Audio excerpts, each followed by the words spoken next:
So wonderful to have all of you here. We are quite late, so we'll try and make up some ground. AI for all is a quite an overarching term. But as I was thinking about this panel, earlier today, Vinod talked about the way he sees the future.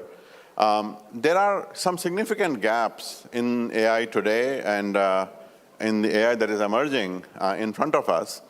You can think about the energy gap. Surya talked about that. AI today consumes ridiculous amounts of energy, whereas you guys just had a lunch. Probably it was 1,000 or 1,500 calories.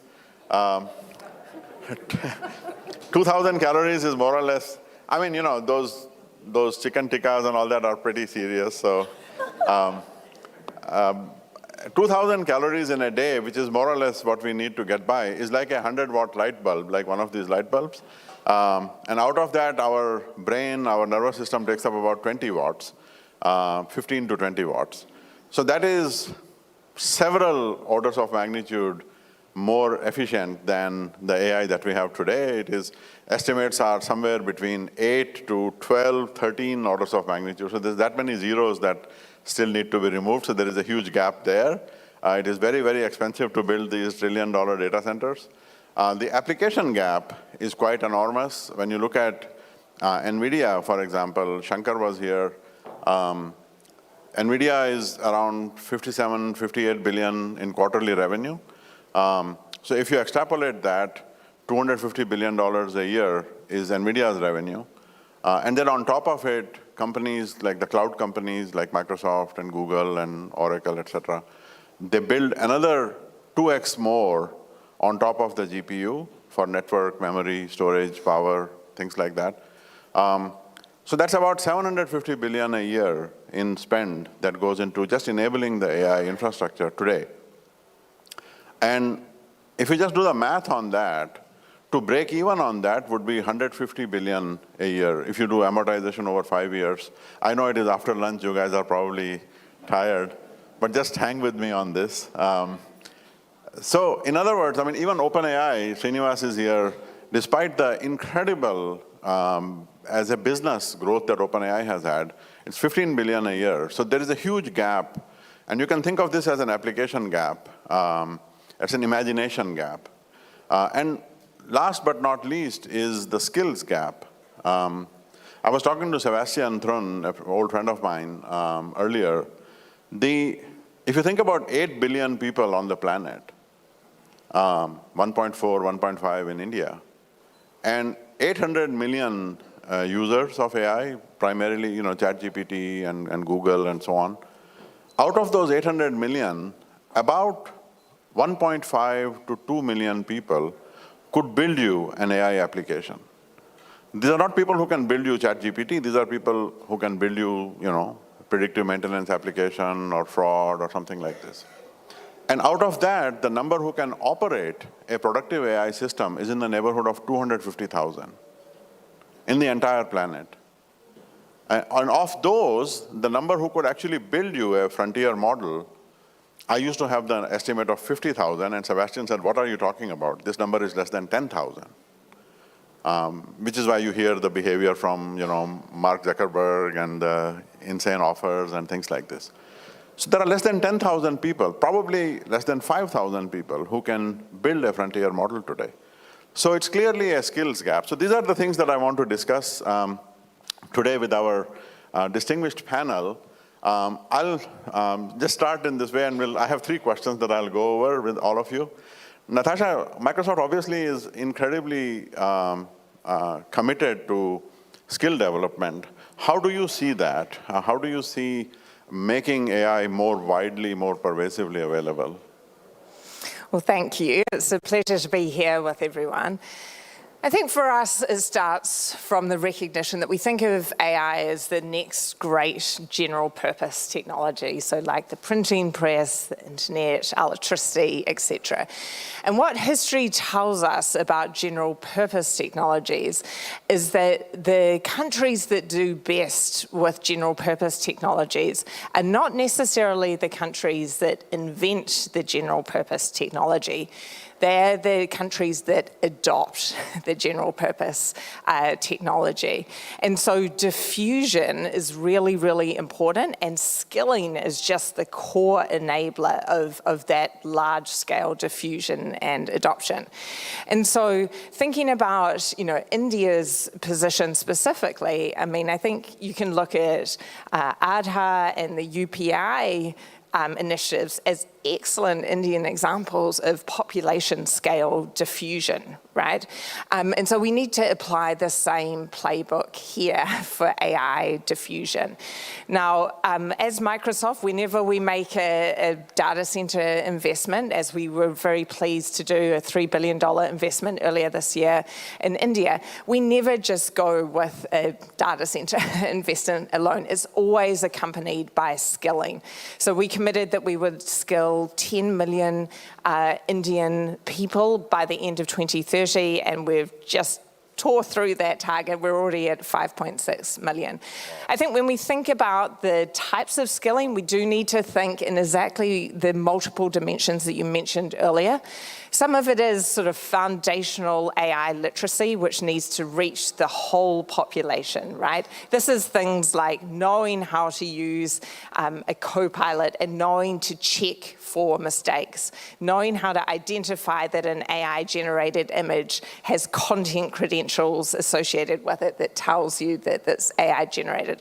So there are some of those foundational literacy skills that need to reach across the whole population. And then there are probably applied AI skills, taking my business process and knowing how to reimagine the business process with AI. That's a slightly different set of skills that we need to think about and teach for.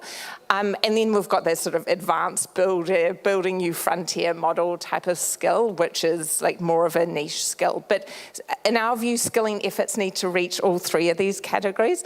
And we've been very happy to partner with the India AI mission, for example, to build AI productivity centers that are attached to existing national skills training centers in India.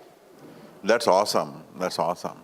Paula, from your point of view, Salesforce is very committed to Trailhead and things like that. Learning has been a very big thing for you. How do you see pervasive AI skilling from your point of view?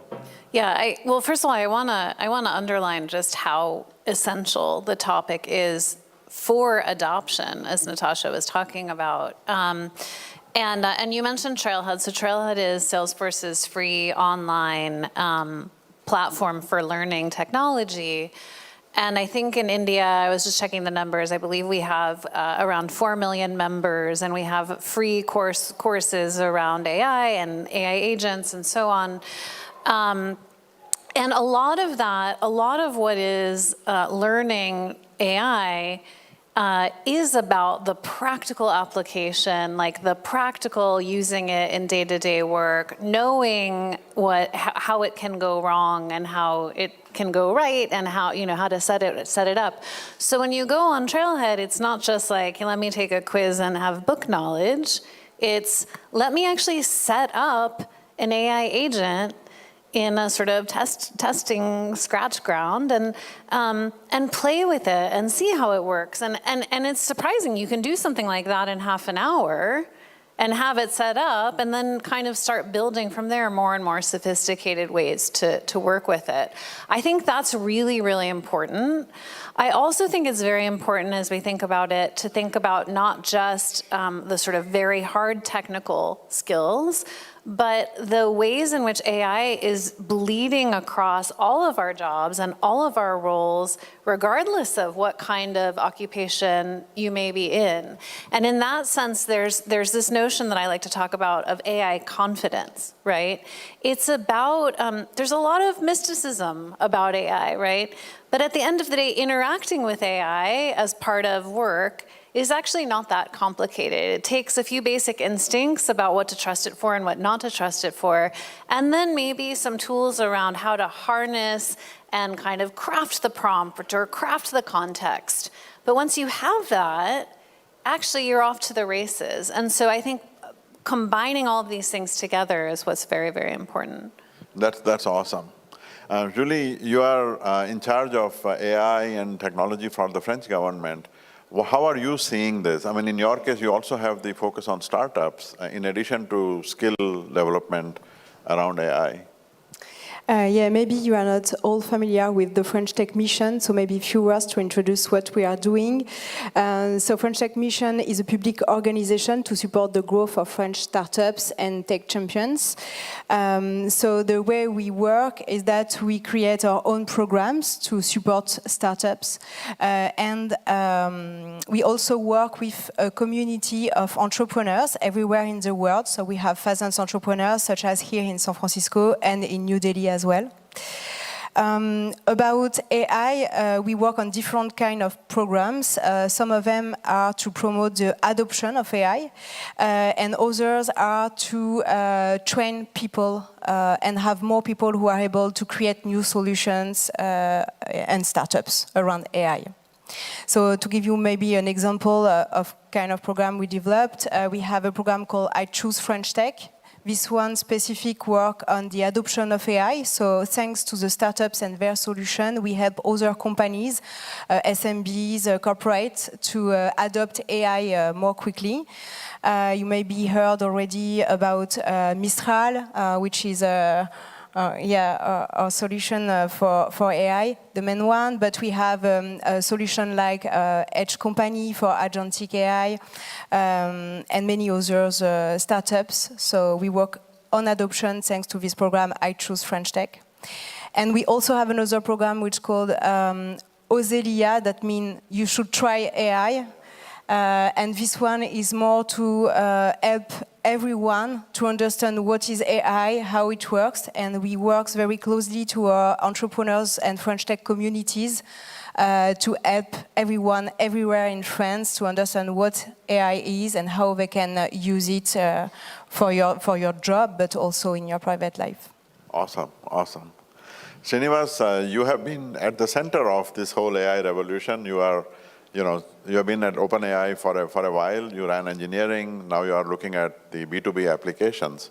How do you see the skill issue, and what are some of the things that you are pursuing in this regard? Yeah, we have over 800 million people who are using ChatGPT on a weekly basis. India is our second largest user base for ChatGPT and one of the fastest growings. And education, as we all know, is incredibly important in India, right? It's what people use to upskill themselves, find new opportunities.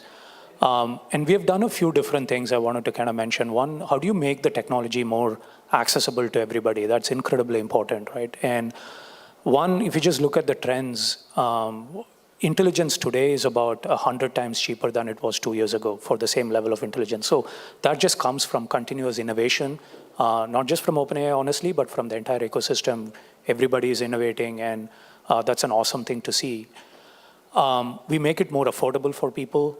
We have a ChatGPT Go plan. It's obviously our best models are also available free. And I think we are using this as a great opportunity to just get more people to use it as much as possible. We have a lot of local language customization, native data sets that we are developing to help people learn in their local languages. And two other things that we did I want to mention. One, we introduced a study mode in ChatGPT because learning is not just about getting answers. It's about actually helping people through the learning process. And so study mode was heavily inspired by how people in India were trying to use ChatGPT to learn. And this is one that encourages you and prompts you to learn as opposed to just giving you answers. And we also started a learning initiative in India. We're working with institutions like IITs to understand the impact of AI in education, because there is a different side to it too, right? It's just that people can get lazy. How do you prevent that from happening? So you have to study that part too. And so we're doing research with some of the local institutions. So I'm super excited about. And largely, broadly on skill development, I think we are going to go through a very significant change in what the jobs of the future are going to look like and how do we get people ready for that. One of the things that we announced recently is also like a jobs marketplace, a skills marketplace where people can get trained in AI, and there is a marketplace for you to find jobs which apply your skills. So I think we kind of have to address this from all these different perspectives. Yeah, that is amazing. That's amazing. Meerah, you look at things obviously from a security and safety lens. How do you see AI skill development from the point of view of Palo Alto Networks? Yeah, I think, when I think about AI, the closest big disruption in the industry that happened in the past was, to me, industrialization. Even though we call in technology, we had cloud, we had server, those are changes, but it's not a huge step change. Also, when I think about AI for all, I look at AI at 3 lenses, right? There are AI producers, operators, and then users.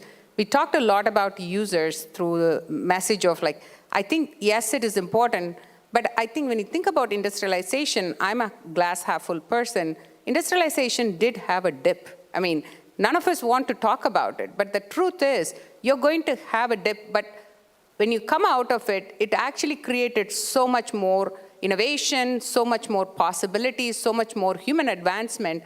I see AI in the same way, especially for the producers and operators who are playing the role in technology today. They are going to see a difference. It's not like a simple change. Hey, today you're a non-AI person, tomorrow you're, I mean, the analogy we use in Palo Alto is you have a software engineer who's a charioteer, and now you're saying in AI world, they have to be a race car driver. It's not impossible for a charioteer to be a race car driver, but it's not a simple switch. Just because I'm doing a chariot, I can just jump on the race car and drive the race car. That's not going to happen. You really need to understand the mechanism and the logistics of how to drive a car, very different than how you're operating a chariot, right? So when you kind of think about it, there is going to be a grassroots. I'm not answering your safety question. I'll come to it in a minute. But to me, this is very important, especially in India. If you kind of think about what made India so much advanced is software, engineering, technology. That's one of the things AI is going to disrupt the most. I mean, if you look at it, software engineers' jobs are getting disrupted like left and right every day. And the way when we look at like how we are producing technology is getting reimagined very quickly. It's getting democratized very quickly. Some of the wealth India built, now it's kind of in danger, which means it's actually forcing you to rethink about how is that economic power is going to be continued. The good news is India is also having very good education base and very good foundation. To me, that starts with really when industrialization happened, it is a grassroots, the government coming in and looking at the education system in a different way, private sectors leaning in and looking at the way they are influencing the market in a different way. And then there is a general population user education, which to me is important, but that's probably the less friction. The other two are a higher friction. But when you talk about AI, the other thing is everybody, I mean, it's a double-edged sword. I use the analogy, it's a surgeon's knife. It can be used to save a person, or it can be used to kill a person. And we are seeing the stats, I'll provide 2 stats. In the past, when there is a critical vulnerability, log4j, heartbleed, these are some of the terms you have heard, like, massive, massive disruption in the technology industry. It used to take about 4 weeks for a bad actor, or you call it adversaries, to launch a mass attack. Today, it's less than 48 hours. I mean, if Salesforce, Microsoft, Palo Alto, if any of us say, hey, I have a critical vulnerability, CVE, less than 48 hours, they can launch a mass attack. That's a huge, from weeks to now we are talking in hours. It used to take about 48 hours to build a ransomware. Today, it's less than 24 minutes, and we did it. And in fact, Palo Alto, we have something called Unit 42, which we actually go with our customers, penetrate their network, do the testing, check their security posture. And I have a lot of analysts in that team. Many of them are not engineers. They don't know a single line of code. They used Gemini, OpenAI as the sources for building a ransomware in less than 24 hours. We were able to penetrate through our customers' network. So it's changing drastically. But at the same time, remember, AI is also a surgeon's knife. So we use actually as security vendors, not just Palo Alto, I can tell, most of the security vendors are using to combat AI with AI. That's another way I look at it. It's a way we can use it as well. Awesome, awesome. Thanks, Meerah. So, Natasha, Meerah mentioned the users and the operators. I think if you think about the users, of course, Microsoft has possibly some of the largest user base in the world, especially of serious applications. How are you thinking about, as you infuse AI into these products that everybody, all of us use on a daily basis, the role of AI there, the safety, how to sort of make people aware of the benefits of it, obviously, but also the issues around it. How are you thinking about that? Yes, so this is a huge part of the work that I lead at Microsoft, working very deeply with our engineering teams on a day-to-day basis to make sure that our systems are actually trustworthy by design, so from the very beginning. And that's a very expansive process that involves, first of all, making sure that our engineering teams are thinking broadly about who their users are. When I started this work, quite some number of years ago now, sometimes when we talk to the engineering teams about who their stakeholders were for a particular system, their answer to me would be, the customer that is buying this from Microsoft, this system. And we had to sort of teach our engineering teams to think much more broadly, not just about our immediate customers, but the customers of our customers and the impact of our systems on people of the world broadly. So over the years, we've built a very deeply applied practice of building safeguards into our systems from the very beginning. But that doesn't just end when we ship systems from Microsoft. Our philosophy about AI is that we're building AI systems to empower people, not to replace or substitute people. And so that last mile effort of making sure that we've got a really strong combination between all the best things about being human and people and AI systems working together. This is like a very important area of investment and focus for us. In part, it is about making sure that the local language needs are addressed. We've done a study on AI diffusion around the world, and what we find is that for languages that are not well represented in common training data sets for AI models, which AI people often call low-resource language countries, we find a situation where the adoption of AI is 20% less in countries that have, low resource languages. In India, if we take India's, 22 official languages, which is nothing to say of all the beautiful dialects across the country, this language work is incredibly important to adopting is sort of unlocking adoption potential. And what I find very exciting about India's vision here is not just figuring out the playbook for that local language adaptation for India, but for really doing it for the global south. So that's one big important part of it. A second part of it is just making sure that we are, yes, very excited about the benefits of the technology, but making sure people understand the limitations of the technology is important too. And sometimes, we do that through the interface of the system itself. Sometimes we do it through documentation. But this, I think, is really where the skilling efforts meet the sort of system building efforts. Because, at some point, this is not really just an abstract exercise. You have to really engage with the systems to get a good sense of what they're awesome at and also what they're not good for. So that's the kind of thing that we think about within Microsoft. That is amazing. Paula, one of the things that I always think about from Salesforce's point of view is not only the people that you support, the sales, people in sales, support, marketing, but also the fact that their jobs are going through a very big transformation and that there is a big change happening to, especially to things like customer support or even inside sales and so on.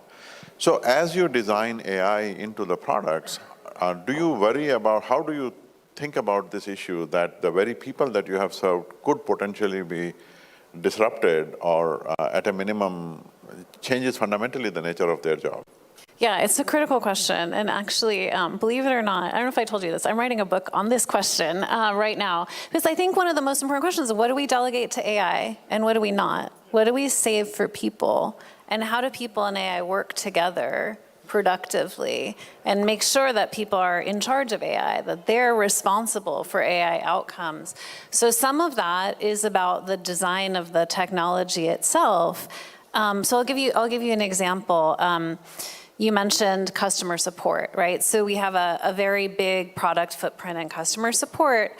One of my favorite customers, 1-800-Accountant. So they're a financial services company that gives sort of tax and other advice, mostly to small businesses, okay? So every year at tax time, they get inundated with requests. Has my tax return filed? You know, what's the status of my tax return? Well, those are routine requests. AI agents are pretty well positioned to handle that so long as you have the right security and credentialing and all that kind of stuff. I have a complicated tax advice question. Well, that starts to get kind of tricky. You want to make sure that for both regulatory reasons and for customer quality and assurance reasons gets handled by a licensed professional, right, by a human. So we have a lot of ways in which our customers can be assured that non-routine circumstances get escalated to a person.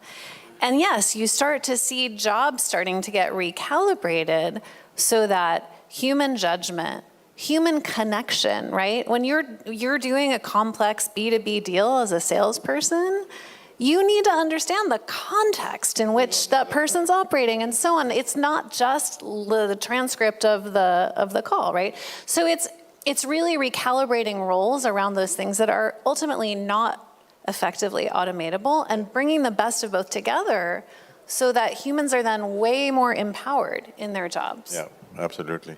Julie, how do you think about the jobs issue? I mean, the startups is obviously you're creating a new, but then the impact on the existing population, whether it is in the current industries or people who are already in some sense systemically unemployed, how are you thinking about the role of AI in those parts of society?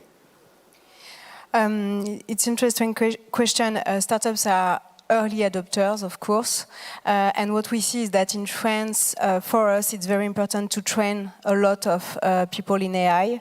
That's one of our main challenge, actually. So before the AI summit, we used to train 30,000 people per year in AI. Now it's 100,000. So our ambitions are huge with AI. We have some of the best schools already, Centrale Supélec and others. You already have French talent here, Yann Lequin, Fijissimo, and we think that AI is the most important around AI will be talent. The one who will create the new solution, and of course the one who will adopt them and change the model and change our companies. So we work on that. It's one of our objectives. Yeah. Very nice. Srinivas, Natasha mentioned the low resource languages. If you think about the widespread use of ChatGPT and your other products in India, as well as products that are built on your platform by other developer communities, how do you think about that? How do you think about making the systems more accessible, more available in these languages? I mean, in India, we have dozens of main languages and thousands of dialects, as well as the safety aspects of it and how people should use this. Yeah, I mean, multilingual performance has been a constant focus for us. Every new model that we do generally improves the performance on a lot of these languages. We had very significant gains in many of our recent model releases. And so that comes to a lot of just dedicated focus on quality and focus on the data sets. One more important thing that we did recently, it's slightly different from the previous things that we have done. One is just like getting better data, more data in these languages that improves performance. But what also we're starting to see now is that it's not just you want better, more data, you want highly specialized data that reflects the cultural nuances of the country. You know, now AI is not just used for, oh, I'm just going to translate from text to speech or whatever, or speech to text, right? Like people are asking very deep questions. Yeah. And that is a very different pattern of usage. And in order to satisfy that, you need the experts to tell you how to answer these questions, right? So just give you an example, there are people in India who are asking ChatGPT about Vastu Shastra, okay? Like that is a highly specialized thing that people in India care about. Now, how does ChatGPT give you the right answer, right? And they're asking this in Kannada, for example, right? And so we, as a demonstration, what we did is we launched this thing called InQA. We worked with about 250 experts in India across 12 different languages and curated extremely detailed, culturally nuanced and important topics that local people care about. And of course, our hope is that this is not the one thing that we do. This is an example of something that can be replicated more, both for India and for other countries, right? And so I think you're going to have to do this more and more where you're tapping into experts. And going to our safety question, safety, we look at it at every level of the thing. You know, it's a very foundational thing that we bake into our model building process, right from the pre-training, how do we curate data sets, how do you define policies, how do you post-train the model to align with your human values, and how do you express these values? And then when you put models out in deployment, how do you red team them before that? And how do you evaluate them in production so that you know whether it's going well or if you have to intervene in some ways, and how do you improve that? And also, you know, we have an entire set of evaluations for frontier model safety. Can you evaluate models for, you know, chemical, biological risk, autonomy, models behaving out of control, et cetera. So we spend a lot of effort on it, and actually we do work with Microsoft quite a bit on this as well. So yeah, it's super important. We take it, yeah. That is amazing. Really, that's awesome. Meerah, originally I was going to ask 2 more questions, so I'll ask you the last question and then we'll turn back this way. How are you thinking about this issue about the widespread use of AI among people, but also any particular thoughts about India, both as the summit comes up in February, but just in terms of AI adoption and diffusion, like Natasha said, in India. And also, one thing that you are really hopeful about with regard to AI. I mean, we hear all this negative stuff, but is there one thing that inspires you or that you find hopeful about? So India and this inspiration. Absolutely. So when we think about it from the way we look at it, I mean, it is actually across the board, right? I mean, in AI, you want to know who's using AI and how they are using AI. So we call it the AI access security. I mean, for me, safety and security are 2 important. The trust is built based on both of them. Safety is, like most of the frontier models, whether it's OpenAI, Gemini, or many of them, they have a very good guardrails. In addition, there's also guardrails that is given the controls in the hands of the users if they want to enforce additional things. But security is something that is a lot more inherent. The producers do, but there is also adversaries coming. So the way we look at security is just another layer for the trust is, how do I ensure that people know what AI is used in their organizations, whether it is in the public sector or it's in the private sector, enterprises, small business. You want to know who's using AI and it is used in a safe way. That's an access visibility, access control. The second is now, whether it's on OpenAI platform or there's a ton of open source models as well, people are constantly building AI applications. I mean, individuals can today build apps using AI within a matter of days and in hours as well, depending on the complexity. And we want to make sure those AI applications are secure. So what is the security posture? Are they using models that are poisoned? How do you ensure the models are not poisoned, especially the open source models, right?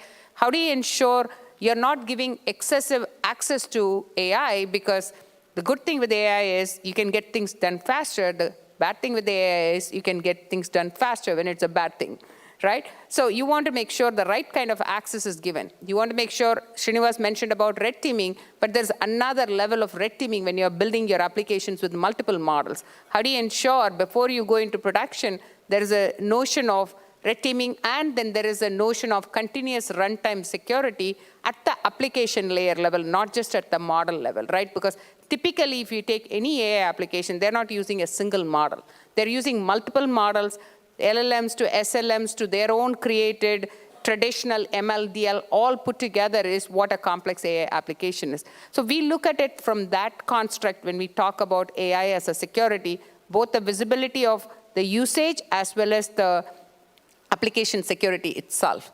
So when you talk about, from India, the one thing that I do think is, for a longest time, people never kind of talked about cybersecurity for the common person.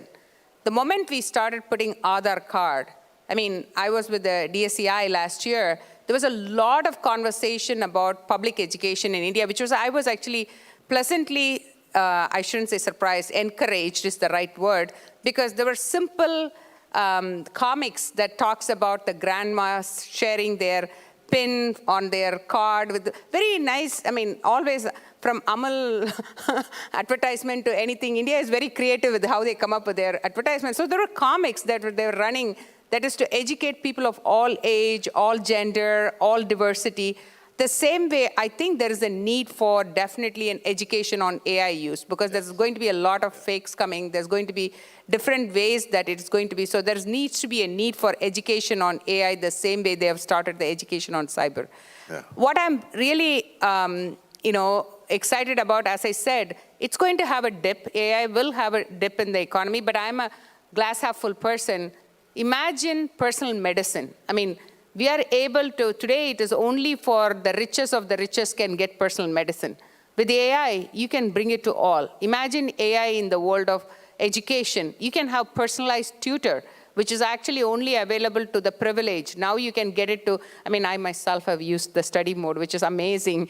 When you're doing some things, it's amazing to just to have it quiz you and you learn from that. Awesome. Right? So I do think AI is going to have a positive impact in education, in healthcare, in industries which we have been actually only available to the privileged. Now it's going to democratize. That's what, and for a country like India, which is 1.3 billion people, and there's a lot of people who are considered as below the poverty line, this is actually game changing. Yeah, no, thanks, Meerah.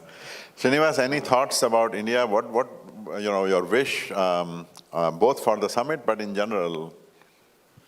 Yeah, I would double down on what you said. Providing expertise at scale is such an amazing opportunity for people. I go to India, I've been a few times, and it's actually incredibly inspiring to see the creativity that's happening in India, the excitement for AI in India. You see in a single room people who are building AI for education, for agriculture, for legal systems, for creativity, and who are building for a global audience, right? There are people who are building new modern coding tools for the entire world. So the level of creativity and the ambition in India is inspiring. And I think India can really be a beacon for the global South and the world broadly for how do you use this incredibly powerful technology to transform and to provide and to really inspire people to do amazing things. Not only for India, but for the world. But for the world, yeah. Excellent, excellent. Julie, you hosted the summit this year. Any thoughts about your wishes or advice, reflection, as we host the event in February? And beyond that, what would you like to see from the point of view of India? Yeah, sure. So we were lucky enough to host the last AI summit in Paris with the Prime Minister Modi. It was very interesting for us because it was the opportunity to organize our AI ecosystem. Before that, we had tech ecosystem, but we are now more focused on AI. We launched, for example, 9 clusters to train everywhere in France. We have an ambitious project, like I said a bit earlier, with training. What was interesting, I think I get free learnings. What was interesting, I think I get free learnings. International cooperation is key.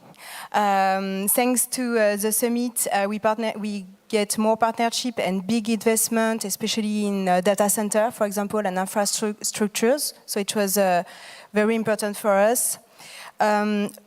Then second, I think what was important is that we now have a strategy around AI, and I think we share it with the value of India, and it's the topic of the next summit, but impact is very important. Why are we developing AI solution? What is the impact we are looking for? And now we have a lot of startups who develop amazing solution for health. For example, I'm thinking to Robote, who is creating robots who are able to navigate in the human brain to diagnose, to treat diseases such as Parkinson, for example. So I think this is why we want more AI. Yeah. And the summit was key to develop our national strategy. And then the last learning was what we discussed before around the training. Yes. We know that talents are key, so we need to train more people. So yeah. So, and I will be actually in Delhi in February with some of our most promising startups. So I'm very happy. And what I want to do and what I think we will try to do before February is to start partnership with India and with our startups to come with some concrete projects around impact. Awesome, awesome. Thanks, Julie.